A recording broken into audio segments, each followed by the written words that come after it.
Welcome to science of universe. நாம் இந்த காணொளியில் பூமியின் மேல்பரப்பில் நடக்கும் தண்ணீரின் இந்த மர்மமான சுழற்சிக்கு என்ன காரணம்ங்கிற ஒரு அடிப்படை அறிவியலை தான் தெரிஞ்சுக்க போகிறோம்.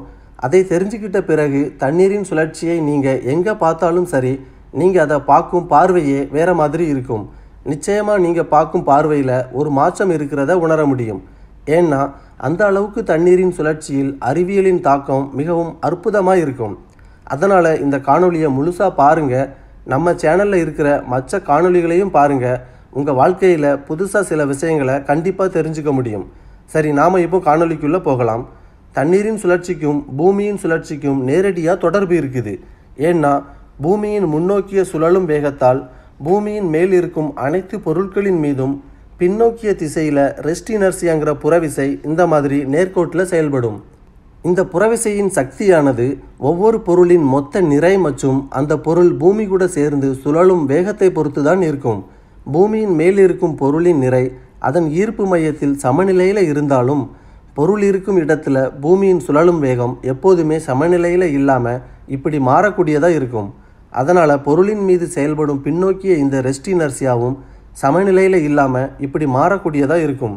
இப்படி பின்னோக்கி செயல்படும் ரெஸ்ட் இனர்சியாவின் சக்தி சமநிலையற்றதாக இருக்கிறதுனால திடநிலையில் இருக்கும் எல்லா பொருட்களையும் அதன் ஈர்ப்பு மையத்தை மையமாக வச்சு இந்த சமநிலையற்ற ரெஸ்ட் இனர்சியா நேரடியாகவே பொருளை சுழலச் செய்ய முயற்சி செய்யும். ஏன்னா திடப்பொருளின் எல்லா அணுக்களும் தனித்தனியாக செயல்பட முடியாத அளவுக்கு ஒன்றுக்கு ஒன்று இறுக்கமாக பிணைக்கப்பட்டிருக்கும். ஆனால் தண்ணீரின் மீது செயல்படும் இந்த சமநிலையற்ற ரெஸ்ட் இனர்சியா தண்ணீரை நேரடியாகவே சுழல செய்ய முடியாது. ஏன்னா தண்ணீரின் அணுக்கள் தனித்தனியாக செயல்படக்கூடியதாக இருக்கும். சரி, ரெஸ்ட் இனர்சியாங்கிற இந்த புறவிசையின் சுழற்சி வட அரைக்கோளத்தில் கடிகார திசையிலையும் தென் அரைக்கோளத்தில் எதிர்கடிகார திசையிலையும் இருக்கும். பூமத்திய ரேகை கோட்டில் எப்போதுமே இப்படி நேர்கோட்டில் தான் செயல்படும். அதே போல தான் தண்ணீரின் சுழற்சியும் வட அரைக்கோளத்தில் கடிகார திசையிலையும் தென் அரைக்கோளத்தில் எதிர்கடிகார திசையிலையும் இருக்கும். பூமத்திய ரேகை கோட்டில் தண்ணீர் எந்த திசையிலையும் சுழலாது. இங்கே ரெஸ்ட் இனர்சியாவின் சுழற்சியும் தண்ணீரின் சுழற்சியும் ஒரே மாதிரி இருக்கிறத நீங்கள் பார்க்க முடியும். பூமத்திய ரேகை கோட்டில் ரெஸ்ட் இனர்சியாவும் சுழலாது, தண்ணீரும் சுழலாது. பூமியின் மேல் இருக்கும் எந்த பொருளும் இந்த சுழலும் விசையால் தானாகவே சுழலாது, பூமியின் மேல் அடுக்கில் இருக்கும் இந்த டெக்டானிக் பிளேட்டை தவிர. இந்த டெக்டானிக் பிளேட்டின் நகர்வுக்கும் மலைத்தொடர்களின் உருவாக்கத்துக்கும் இந்த ரெஸ்ட் இனர்சியா தான் காரணம். பூமி நிலப்பரப்பு இப்படி இரண்டாக உடைந்து பிரிகிறதுக்கு காரணமும் இந்த ரெஸ்ட் இனர்சியா தான் காரணம். இதை பற்றிலாம் நாம் வரும் காணொளிகளில் தெரிஞ்சுக்கலாம்.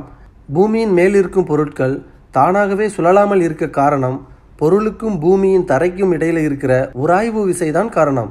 ஏன்னா உராய்வு விசை இந்த ரெஸ்ட் இனர்சியாவின் சுழலும் விசையை விட அதிகமாக இருக்கும். ஆனால் சிறு பாத்திரத்தில் இருக்கும் தண்ணீரையோ அல்லது பெரிய நீர்த்தேக்கத்தில் இருக்கும் தண்ணீரையோ துளை வழியாக வெளியில் எடுக்கும்போது மட்டும் தண்ணீரில் எதுக்காக இந்த மாதிரியான நீர் சுழற்சி ஏற்படுதுன்னு நாம் இப்போ தெரிஞ்சுக்க போகிறோம். முதல்ல வட அரைக்கோளத்தில் இருக்கும் தண்ணீர் எதுக்காக இந்த மாதிரி கடிகார திசையில் சுழலுதுன்னு தெரிஞ்சுக்கலாம். நாம் பூமியின் இந்த வட அரைக்கோளத்தை மட்டும் எடுத்துக்கலாம். இங்கே தான் தண்ணீர் இருக்கும் பாத்திரமும் இருக்குது. இப்போது இந்த தண்ணீரும் பூமி கூடவே சேர்ந்து தான் சுழலும். அதனால் இந்த தண்ணீரின் மீது பின்னோக்கிய ரெஸ்ட் இனர்சியாங்கிற இந்த புறவிசையும் செயல்படும். இந்த புறவிசையின் சக்தியானது தண்ணீரின் மொத்த நிறை மற்றும் தண்ணீர் பூமி கூடவே சேர்ந்து சுழலும் வேகத்தை பொறுத்ததாக இருக்கும். அதனால் தண்ணீரின் மொத்த நிறையும் அது பூமி கூட சேர்ந்து சுழலும் வேகமும் என்னன்னு நமக்கு முதல்ல தெரியணும். தண்ணீரின் மொத்த நிறை உதாரணத்துக்காக 1000 kgன்னு கிலோகிராம்லேயே எடுத்துக்கலாம். அடுத்ததாக தண்ணீர் பூமி கூட சேர்ந்து சுழலும் வேகம் எப்படி இருக்கும்னு தெரிஞ்சுக்கணும். பூமியின் சுழலும் வேகம் பூமி முழுவதும் ஒரே மாதிரி இருக்காதுன்னு நமக்கு தெரியும். இந்த பூமத்திய ரேகை கோட்டில் தான் பூமியின் சுழலும் வேகம் 1040 மைல்ஸ்/ஹவர்னு அதிகபட்ச அளவில் இருக்கும். வட துருவத்தை நோக்கி போக போக பூமியின் சுழலும் வேகம் சீரான அளவில் குறைஞ்சிட்டே வரும். கடைசியாக துருவ புள்ளியில் பூமியின் சுழலும் வேகம் 0 இருக்கும். இது தென் அரைக்கோளத்துக்கும் பொருந்தும். இப்படி சுழலும் வேகத்தில் மாற்றம் இருக்கும் ஒரு இடத்துல தான் இந்த தண்ணீரும் இருக்குது. பூமியின் இந்த வேக மாற்றம் தண்ணீரின் ஒவ்வொரு அணுவிலும் இருக்கும். இந்த வேக மாற்றம் தண்ணீரை எப்படி சுழல செய்யும்னு நாம் இப்போ தெரிஞ்சுக்கலாம். பாத்திரத்தில் இருக்கும் மொத்த தண்ணீருக்கும் ஈர்ப்பு மையம்னு ஒரு புள்ளி இப்படி தண்ணீரின் மையத்தில் இருக்கும். அடுத்ததா தண்ணீரின் இந்த நேர்கோட்டில் இருக்கும் அணுக்களை மட்டும் எடுத்துக்கலாம்.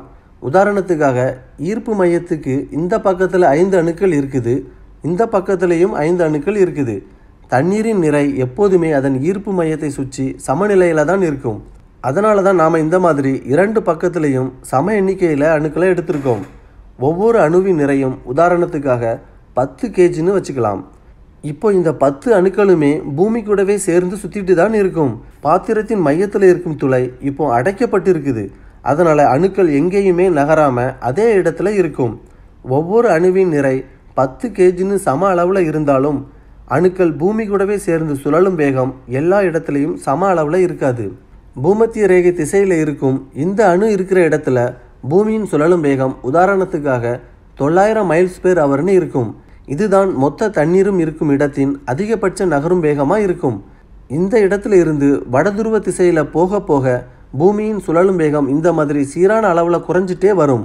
கடைசியாக இந்த அணு இருக்கும் இடத்துல பூமியின் சுழலும் வேகம் 891 மைல்ஸ்/ஹவர்னு குறைந்தபட்ச அளவில் இருக்கும்.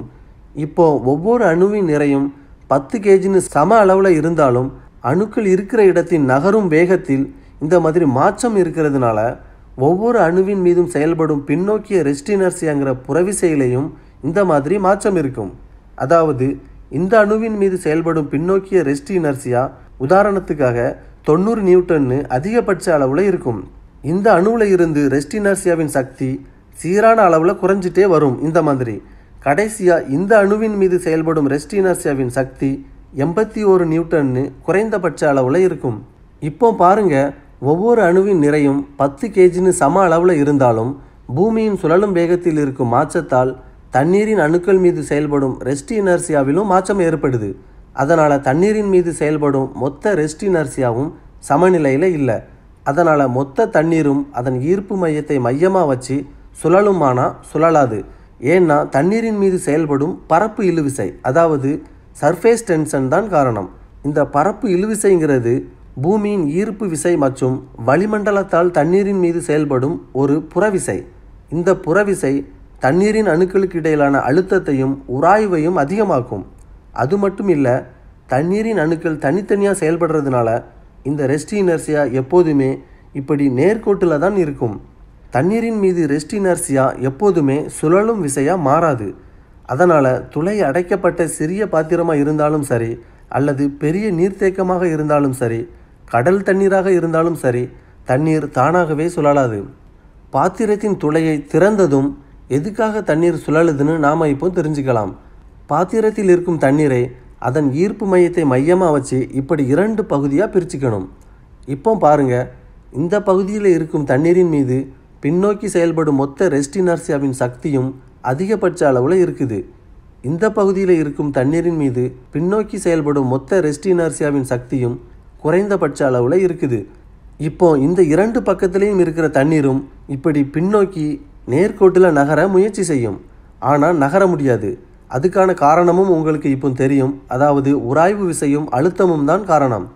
அடுத்ததாக பாத்திரத்தின் மையத்தில் இருக்கும் துளையை திறந்ததும் இந்த துளைக்கு மேலிருக்கும் தண்ணீரும் துளைக்கு பக்கத்தில் இருக்கும் தண்ணீரும் முதல்ல துளை வழியாக வெளியேறும். அதனால் மொத்த தண்ணீரின் அணுக்களிலும் ஒரு நகர்வு ஏற்படும். அதனால் தண்ணீரின் அணுக்களுக்கு இடையிலான உராய்வு விசையும் குறையும்.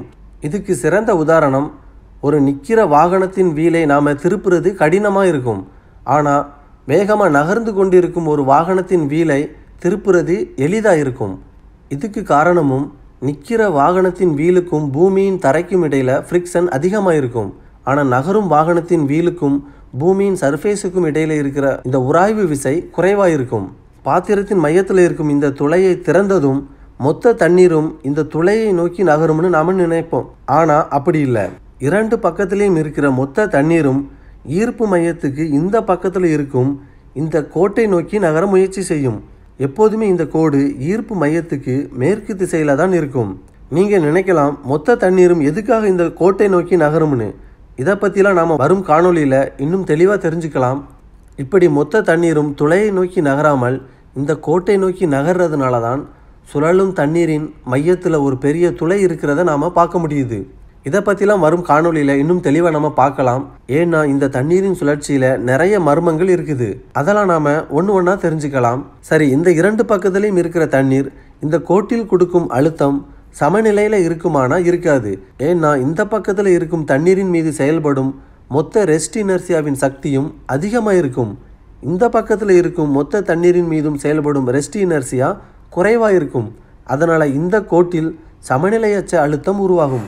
அதாவது கோட்டுக்கு இந்த பக்கத்தில் தண்ணீரின் அழுத்தம் அதிகமாக இருக்கும், இந்த பக்கத்தில் அழுத்தம் குறைவாக இருக்கும். அதனால் இந்த பக்கத்தில் இருக்கும் தண்ணீரின் உயர் அழுத்தம் இந்த பக்கத்துக்கு கடத்தப்படும். இப்படி கடத்தப்படும் அழுத்தம் ஈர்ப்பு மையத்தை சுற்றி மறுபடியும் இதே இடத்துக்கே வரும். அதனால் மொத்த தண்ணீரிலும் ஒரு அழுத்த சுழற்சி உருவாகும். தண்ணீரின் மீது செயல்படும் இந்த அழுத்த சுழற்சி மொத்த தண்ணீரையும் அதன் ஈர்ப்பு மையத்தை மையமாக வச்சு சுழலச் செய்யும்.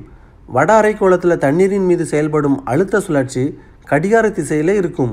அதனால் வட அரைக்கோளத்தில் தண்ணீர் இப்படி கடிகார திசையில் சுழலும். இப்போ தண்ணீரில் சுழற்சியும் நடக்கும், தண்ணீர் துளை வழியாக வெளியேறவும் செய்யும்.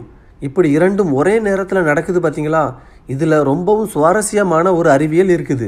அதை நம்ம வரும் வீடியோக்களில் தெரிஞ்சுக்கலாம். இதுதான் தண்ணீரின் சுழற்சிக்கான அடிப்படை அறிவியல் விளக்கம். இப்போ வட அரைக்கோளத்தில் தண்ணீர் எதுக்காக இப்படி கடிகார திசையில் சுழலுதுன்னு நமக்கு தெரியும். தென் அரைக்கோளத்தில் நடக்கும் தண்ணீரின் சுழற்சிக்கும் இதே அடிப்படை அறிவியல் தான் காரணம். ஆனால் வட அரைக்கோளத்தில் நடக்கும் அனைத்து செயலும் தென் அரைக்கோளத்தில் எதிர் திசையில் நடக்கும். அதனால தான் தென் அரைக்கோளத்தில் தண்ணீர் இப்படி எதிர் கடிகார திசையில் சுழலுது. பாத்திரத்தின் துளை அடைக்கப்பட்டதும் மொத்த தண்ணீரின் மீதும் செயல்படும் இந்த அழுத்த சுழற்சி இல்லாமல் போயிடும். இந்த ரெஸ்ட் இனர்சியா மட்டும்தான் நேர்கோட்டில் பின்னோக்கி செயல்படும். அது மட்டும் இல்லை, பரப்பு இழுவிசையும் அதாவது சர்ஃபேஸ் டென்ஷனும் இந்த தண்ணீரின் மீது செயல்பட்டு கொண்டே இருக்கும். அதனால் தண்ணீர் எந்த திசையிலையும் சுழலாமல் நின்றுரும். அடுத்ததாக பூமத்திய ரேகை கோட்டில் பாத்திரத்தின் துளையை திறந்தாலும் தண்ணீர் எதுக்காக சுழலாமல் இருக்குதுன்னு தெரிஞ்சுக்கலாம். பாத்திரம் பூமத்திய ரேகை கோட்டில் இருக்கும்போது தண்ணீர் பூமி கூட சுழலும் வேகம் இந்த மாதிரி இருக்கும். அதாவது பாத்திரத்தின் மையத்தில் பூமியின் சுழலும் வேகம் 1040 மைல்ஸ் பெர் ஹவர்னு அதிகபட்ச அளவில் இருக்கும். வட தென் அரைக்கோளத்தில் பாத்திரம் இருக்கும் இடத்துல பூமியின் சுழலும் வேகம் இந்த மாதிரி சம அளவில் சீரான அளவில் குறைஞ்சிட்டு போகும். இங்கே பூமியின் சுழலும் வேகம் இந்த மாதிரி இருக்கிறதுனால மொத்த தண்ணீரின் அணுக்கள் மீதும் செயல்படும் மொத்த ரெஸ்ட் இனர்சியாவும் இந்த மாதிரி தான் இருக்கும். அதாவது மையத்தில் அதிகமான ரெஸ்ட் இனர்சியாவும் இரண்டு பக்கத்திலையும் சம அளவில் குறைவாகவும் இருக்கும்.